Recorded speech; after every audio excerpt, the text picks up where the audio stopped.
Welcome to Business Innovators Radio, featuring industry influencers and trendsetters sharing proven strategies to help you build a better life right now. Hi, this is Tammy Pantzer, and I am happy to introduce you to our guest today, Kathe Neely. Kathe lives in Raleigh, North Carolina, and she is the creator of 2 coloring books to date, and she's working on more, and she's just getting ready to launch Coloring Binder. Hi, Kathe. Hi, Tammy. Good morning. I'm really happy that you're here because you have a really interesting background, and there's a couple things, and I'll tell the audience that I want them to know that I'm going to ask you about in advance so that they know what's coming up in the interview. Of course, we're going to talk about the coloring books and all of the things related to that, but you also have a unique journey that you're on right now related to kidney failure. So I will ask you about that toward the end of the interview. Is that okay with you? Yes, ma'am. Sounds great. Thank you for having me. I'm looking forward to our chat. Great. Well, first of all, tell me about why you decided to start creating adult coloring books. Well, I have been a doodler for many, many years and have accumulated just a very nice stack of my drawings. And when I started seeing the coloring books take off and all the creativity and new designs and uniqueness about it, my husband and I just decided, let's give it a try to launch some of my images into a book. So we did that, and we started it through a Kickstarter campaign, which went very well. And so we published our first book, and it did fantastic. So we decided, let's keep going since I have so many drawings, and I keep evolving them. And my books are a little eclectic, so it's really interesting to look through and see all the different things that we've put together. I want to ask you a little bit about the Kickstarter campaign. I've talked to a couple coloring book artists who have done campaigns mainly because they want to have be able to create books that you just cannot create using traditional publishing venues such as CreateSpace. So how did you get the word out to get a lot of support on your Kickstarter campaign? Well, first I want to say Kickstarter has been fantastic for us, and it's a great way to fund your project in advance. We did have everything decided before we did the Kickstarter as far as the features that we wanted in the book, and once we had all of our pricing nailed down, then we came up with a Kickstarter funding goal. And basically we put that together and we started promoting it on Facebook and Twitter, and that was pretty much the extent of it, and it just kept growing from there, and folks were sharing it. Of course, you have fantastic support from family and close friends, and then as they're sharing it and you're more involved with different coloring groups, they take a look at what you've done. It just kind of went very well, and it was a smooth, easy process and really exciting along the way. And, we posted, I think when you do a Kickstarter, you really have to let people see what you're doing. So we posted a lot of images from the book and a lot of draft and progression photos so you could see the process. And then we put as much detail as possible about all the features we wanted to put in the book. And those are based on how I like to draw, which is when I buy my sketch pads, I like a smooth, heavy paper, and I love that the pages are perforated so I can take it out and work directly on my surface versus having to lug the book around. And, of course, spiral was a must-have for folks that, you don't want to take the pages out, and it's a nice flat surface that you can use if you don't want to take the pages out. So in other words, you looked at what you like in terms of if you were using the book yourself and you wanted to create a book that had all of those features. You mentioned heavier paper, perforations, spiral binding, and all of those are features that you, like I said earlier, you just can't get in a create space environment. Did you go to a local printer, or did you find a larger international printer? We went to a local printer. I'm a small business owner, and I like to work with the similar companies. So we did find a local printer, and they were able to do exactly what we wanted. In our research, we did go to some bookstores and looked at other coloring books and the kind of paper they were using, and I also tested some out with, I like to color with markers, Sharpies, and sometimes those would bleed through, and so we looked at that when selecting our paper, and also we printed single-sided, because with the bleed through, you kind of lose the image on the back. Yeah. So we looked at all of those things, and of course on Facebook, we're in several coloring groups, and we just kind of monitored what people liked and not like about books or what their wish list would be, and that kind of matched up with my personal preferences in a sketch pad and coloring books. So it just seemed like a really good choice to go ahead and put all of those features in our book. I think that's really good, and I think you've just educated people about some ways that you could finance your coloring book project. And obviously, like you said, you did the Kickstarter campaign so that you could pre-purchase the books, but at the same time, you did all this research and you showed people exactly what they would get if they supported this book project. I really like that a lot. Let's talk about your designs. Are they all your own? Obviously, they're your own designs, but do you hand draw them? Do you generate them on a computer? How do you go about that? Well, I've explored several different ways of creating my artwork. Of course, it just started as doodles in notebook paper as I was on calls or just had extra time. And then I graduated to the sketch pads and more advanced pencils and pens. And most of my drawings are done like that. They start out with pencil drawings, and then we ink them in. And recently I've been exploring with my iPad using the iPencil and a couple of vector programs that were free through, through Apple, or they were apps you could download.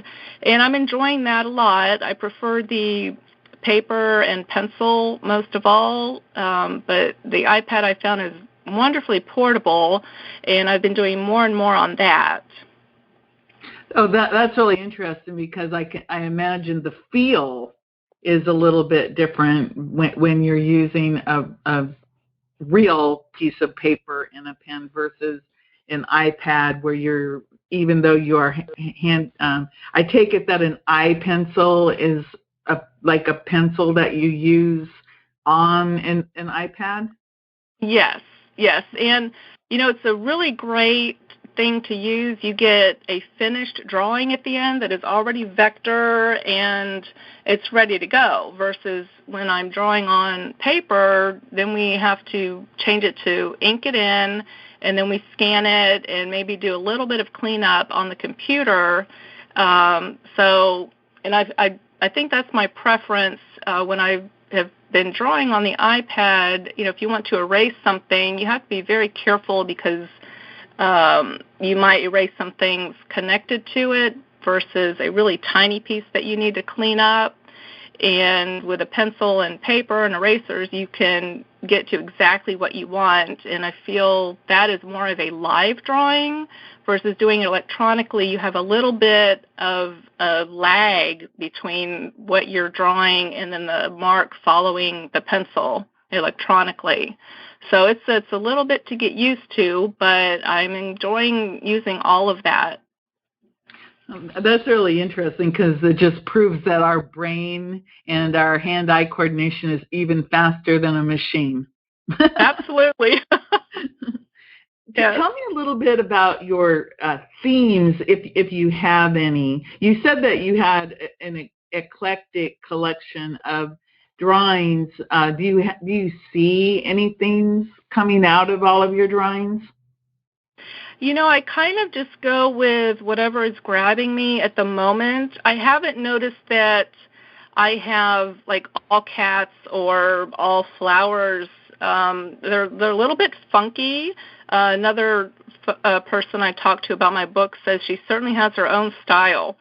So, my book, I have a lot of outlines, and I notice I love sunflowers, and I have a lot of flowers in my books, but they're also, like, I have a few animals, I have just all kinds of nature things, trees and flowers, and I have a little bit of ocean work, and just funky designs that aren't really anything. So it's really a mixed bag, and also level of detail varies. So we have a good selection of things that have large open spaces that someone who doesn't like the intricate detail can get started with. And as they advance with their coloring or they want the smaller spaces, there's plenty of that in there as well. So your artwork can fit pretty much any type of person. That brings me to who do you think really get into your books? Children, adults, or is it somewhere in between? I think it's a really good mix of that. I have received drawings that people have colored in all the way from 10 years old to retirement communities. So I'm very fortunate that it does appeal to a very wide audience. I think that's really cool. So why do you think adults are so excited about coloring books, especially the types of books that we're seeing available, like the books you create or the ones I see on Amazon or even at the grocery store now? I see tons of coloring books for adults at the grocery store. I think the drawings are just more interesting and advanced than the books we grew up with. And it's just really nice to have that little mental escape, and it's a hobby that you really can get by on a budget-friendly way, that you don't have to invest a lot of money to enjoy it, and there are plenty of books to choose from for whatever level you're interested in. It doesn't take very long on some of the pages to have something finished, so if you don't, like me, I like to move from project to project, so if I can get something accomplished, I feel great that I did something from start to finish versus something taking forever and you might get discouraged. So I just think that it's a great mental escape, even if you're 30 minutes to an hour at a time. It's a really nice creative way and also to feel accomplished. So do you think there really are health benefits to coloring? Oh, absolutely. It's done wonders for me. It's just a nice mental escape. When I like to sit outside on my back deck, that's when I'll have my inspirations from nature with trees and birds, which you'll see a lot of in my book. And you just get such a good feeling from having that break. If there's no noise in the background, if you have music in the background, I think that I think that in itself is a health benefit, to do something that you can enjoy and just get a little bit of a break from things. Do you think there are any really the best ways to color, or do you think it's really a unique for each individual? I mean, there's so many different tools out there. Mm-hmm. Do you have a preference yourself, or anything that you can suggest to people? I actually like to draw more than I like to color, but when I do color, I like to use markers and a really fine tipped marker for some reason. But really, I think there are no rules or best ways to color. It's up to each individual what you like to use, and with all the options out there, you do have quite a variety. And I did consider that in my book, where the different grains of paper are better for different drawing tools. And we used a smooth, heavy paper, so you can use all the way from the pencils, crayons, markers, Sharpies. And I even have received drawings of mine that people have actually cut out tissue paper and glued it on, or used dimensional, like rhinestones or sequins. So it's really neat. There's really no limit. So it's whatever you enjoy doing, and it looks fantastic at the end with any of those. It sounds like the people who like your books, that they're really creative people, and when they go into the beyond, into three-dimensional art and mixed media, sounds like they're very creative. You do. It's wonderful to see all the variety. So I wanted to ask you to give some tips about how to get some good results when you're coloring something, especially if you're wanting to keep it for a while. For example, if you wanted to keep it as a keepsake for yourself or for someone. Do you have any tips on that? Well, I think, again, I would say no rules. I have just absolute treasures from, like, my kids and friends and family that, they may have drawn it in kindergarten, and the paper and crayons and whatever they used aren't nearly what is available today. But I think whatever materials they used or however they put it together, it was with love, and it's just an absolute treasure. I think that's the best gift of all, is just to let someone do what they want to do with it, and they're thinking of you when they're putting it together. And to me, that's a keepsake. And you can frame it. A lot of us have boxes from our kids, throughout the years. And we've got another product now where you can, it's a coloring binder, and you use sheet protectors. It's a 3-ring binder, and you can put that into the sheet protector, so it's protected, and you're not throwing it in a box. Or you can select whatever you like and frame it, put it on the refrigerator. It's just so you can store it however you like. Oh, that's a really good idea. So do you think that the coloring books are here to stay? Absolutely. I think they've always been around, and it's just been more exposed lately through social media, and I think that has brought out more interest from folks. And it's just been, with all that exposure, there's been a wonderful explosion of new artists publishing their work, and maybe they were holding on to it and said, I think other folks might like to use this in coloring or whatever form they want to decorate it with, and that's giving us a lot more variety. And it really does seem to have come out of the woodwork lately, but I think it's been around. It's just getting a lot more exposure these days, and that's giving us a lot more reason to get involved. So I've been following along some of these different coloring book groups, and there are, in some of the groups, literally thousands of people who are very much into coloring. So I want to shift gears a little bit and talk again a little bit about the business side. I know we talked about the Kickstarter campaign, but let's talk about if I were somebody who I want to get started producing coloring books or coloring pages. I've seen that some people actually just sell pages. Yeah. What would your suggestion be to get started? Well, I only know my path, and that was, I had already been drawing, and it just was kind of slow and steady. I think, if you're interested in something like that, just get busy and get to it however you want to, whether it's pens and paper or your computer-driven drawings. But a tip is don't rush. I mean, you want to put out something quality and that people will enjoy, and don't be in a hurry to do that, because there's plenty of opportunity out there. And I think if you take your time and do what you love, then it will all come together.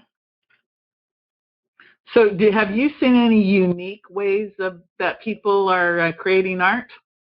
Oh, absolutely. From the paper to the computer to you see folks. I recently saw something on Facebook where someone decorated a page with powdered gunpowder, and then they would use a lighter, and it would kind of burn the image into the page. And I thought that was really neat. And then I've seen people that recently, again on Facebook, which is a wonderful way to do some research and see what other things are out there. She had like a huge, I don't know what she was drawing on, but basically it was bigger than her body, and she was kneeling on the floor and just using her arms and legs where she had, I guess, chalk on her hands, and just kind of drawing as she was moving around on the paper. So, it's not just limited to having that piece of paper on your lap or on your desk coloring. You can really get out there. You've seen the images where people are doing the dimensional things on sidewalks and streets, and there's just no limit to that. So if you're creative, just do it. Yeah, just do something. Right. So do you feel like you're a pretty prolific drawer or artist? And if so, do you do it every day? How do you keep producing day after day and remain creative? I'm so lucky to have flexibility in my schedule, and I do something every single day, whether it's sitting outside and drawing or, wrapping up my day. I keep supplies everywhere. I've got them in my car, in my office, just in my purse. So whenever it hits me, I might see something that inspires me, and if I can't get an idea down on paper, I'll at least email it to myself or make some note of it so I can reference back to it. I do a lot of screenshots and pictures of things while I'm out and about that I think, well, that would be a really neat drawing. And I'm not really a realistic drawer. I have little twists and turns in it, so it may not look exactly like a real bird, but I do just different variations of that. So it's inspired by nature. Tell me a little bit about your background in business.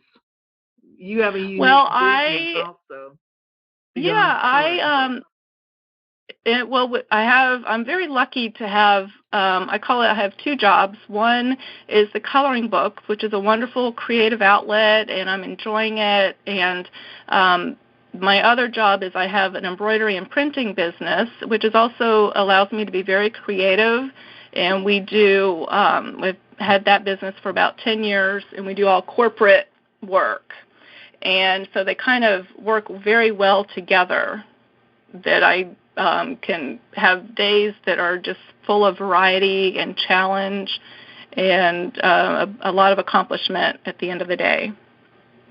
So before I ask you about your documentation of your journey with the kidney failure, I want to quickly ask you, where can we find out more information about you and your coloring binder product that you've just created? Well, we have one book and one coloring binder on Kickstarter right now, and it's only been up there for a few days. And if you go to Kickstarter, you can just look for coloring binder. You can also go to my website, which is KatheNeely.com, and Kathe is Kathe, and then it's Neely.com. And we have almost all of our products on there, and the ones that are in process, we have links through the Kickstarter. So we try to have one place where you can go to find everything. Great. Well, I'm really glad that you talked about the Kickstarter campaign, because that gives people so many options when they're doing their research and in the design of their books, because if they know that they have other options and that people are supporting the creation of these different options, that's really cool. So, Kathe, tell me about your unique journey. And the reason that I even know about this is because I stumbled upon it, and I saw that you had some ups and downs related to this kidney failure. So tell me a little bit about what's happening with that and about this journey that you're on. Okay, fantastic. I have been a diabetic for quite some time, over 30, 35 years, and as a result of that, my kidneys have declined in function. And about 5 years ago, they were at a point where they said I need to consider having a transplant. So we started the process and just tons of testing to get me ready for that. And a wonderful change of events, and my kidneys started getting better. So we took my name off of the transplant list, and I've been able to maintain a livable function for the last few years. And then about 6 months ago, they just took a nosedive. So it was last October, and they said, well, it's time to start dialysis. So I do a procedure called peritoneal dialysis, which is through my stomach, not your typical dialysis that you think of where you've got the fistula in your arm. So I'm on dialysis 9 hours a day. I hook up to a machine at night, and it runs for 9 hours, and then that leaves me free to have normal days, and it's quite a turn in my health. It's been a wonderful thing. I went from basically bed rest while we were waiting for the dialysis port to get ready for use, and now I'm back to living a mostly normal life, and I am back on the transplant list waiting for a kidney pancreas donor. Is that common to have a combination like that? Well, for diabetics it is, and okay. you can do only a kidney transplant, and my medical team has decided we would do a kidney and pancreas to go ahead and get the relief from the diabetes as well, and that will help avoid the further complications that come with diabetes as you age and have it longer. Oh, okay. And is there any place where you're documenting this information if somebody was interested? I have a CaringBridge site, and I've been documenting my journey this entire time. And so if you go to CaringBridge, you can look up Kathe Wimberly, and you can you don't have to log in or have a password or anything. It's open to view, and would love for you to check it out if you're interested in this, or if you have loved ones that are going through kidney failure. It's great to have support and see what others are going through. Well, thank you. Thank you for sharing. And again, before we leave, can you repeat your coloring book and your coloring binder website information? Yes, ma'am.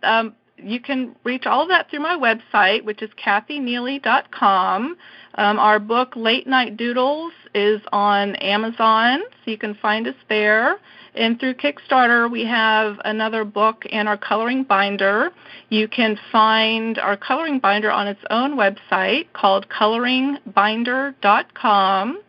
And then we have several Facebook pages from Kathe Neely Artworks. There's a community page called Coloring I Love It, and that's some of my personal work, and I also share just funny and interesting things I've come across, just tips and jokes and other coloring-related things. I have a Facebook site called Color Frenzy, and that's where I post my personal artwork, and we have one drawing every 2 weeks, and whoever would like can color it and post it back, and we do giveaways every 2 weeks. Sometimes it's my book or a coloring binder, and that's been really popular, and I love seeing all the creativity from my flat drawings just brought to life. And then our newest page is Coloring Binder, and that is its own website. That's on Kickstarter, and it's also a page on Facebook. So we're very busy. It sounds like it. And also for anyone listening, if you are a business person, if you listen to how Kathe is using the power of social media to get the word out about her services and products, you just learned a very valuable lesson. So I highly suggest that if you didn't, go back and take notes, and you'll see how she has really leveraged the power of social media and the internet. Kathe, I really appreciate you sharing not only about your coloring books, but also about the health issues, because there could be somebody out there who needed to learn about, the fact that there are kidney transplants out there and there are different forms of dialysis and things like that. And also that, like you said, that there is support out there. I really appreciate the time you took today. Thank you. Thank you, Tammy. It's been wonderful chatting with you. I appreciate your time. This is Tammy Patzer. Go make it a great day. Thanks for listening to Business Innovators Radio. To hear all episodes featuring leading industry influencers and trendsetters, visit us online at businessinnovatorsradio.com today.